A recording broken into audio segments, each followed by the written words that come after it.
भारत के इतिहास में देखिए तो प्राचीन काल में आपको भाषा साहित्य का विकास जो था उसको हटा दिया गया है, यानी कि भाषा साहित्य के विकास को आपको इसमें से रिमूव किया गया है। और वैज्ञानिक विकास, एक नई चीज आपको देखने को मिल रही है कि यहां पर वैज्ञानिक विकास जो है इसको जोड़ा गया है। प्राचीन भारत में कला एवं स्थापत्य कला एवं वैज्ञानिक विकास, यानी कि एंशिएंट इंडिया में जो साइंटिफिक डेवलपमेंट है उसको आपको अलग से पढ़ना पड़ेगा।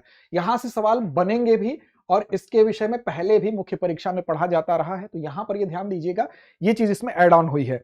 अब भारतीय ज्ञान एवं मूल्य व्यवस्था, यानी कि इंडियन जो नॉलेज है और साथ साथ जो वैल्यू सिस्टम है, इसमें वर्णाश्रम, पुरुषार्थ, संस्कार, दर्शन और शिक्षा व्यवस्था, इसको बाकायदे मेंशन किया गया है। तो ये चीज यहां पर आपको नहीं दिखाई दे रही है। इसके अलावा देखिए, मुगल काल में अगर आएंगे तो मुगल काल में प्रशासन और विभिन्न नीतियों में यहां पर पहले दक्कनी राज्य जो थे उनको हटाकर यहां पर मराठा स्पेसिफाई यहां पर बिल्कुल मेंशन स्पष्ट तौर पर किया गया है। तो मराठा आपको पढ़ना ही पढ़ना है, ठीक से पढ़ना है, क्योंकि जब कोई चीज स्पष्ट तौर पर लिखी जाती है इसका मतलब कि वो वहां से सवाल बनने की संभावना बढ़ जाती है।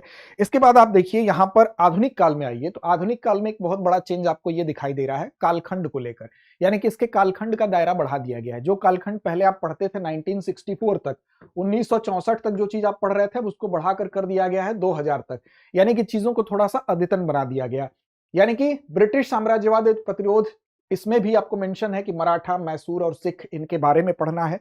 यह स्पष्ट तौर पर यहां लिख दिया गया है कि इनको पढ़ना ही पढ़ना है, मराठा है, मैसूर है और आपके सिख हैं। इसके अलावा यहां पर जो नई चीज मिल रही है कि स्वतंत्रोत्तर राष्ट्र निर्माण 2000 तक जो है, यानी कि ये वाला जो पोर्शन है यहां पर, अब इसका कालखंड जो आपको बताया कि पहले हम 1964 तक पढ़ते थे, ये बढ़ाकर 2000 तक कर दिया गया। अब इसमें तमाम ऐसी चीज हैं जिसमें कि जैसे विभिन्न क्षेत्रीय आंदोलन है, क्षेत्रीय आंदोलन में जैसे कृषक आंदोलन हो गए, जनजातीय आंदोलन हो गए, मजदूरों के आंदोलन हो गए, तो ये क्षेत्रीय आंदोलन भी इसमें सम्मिलित हो गया है, तो ये भी आप ध्यान रखेंगे।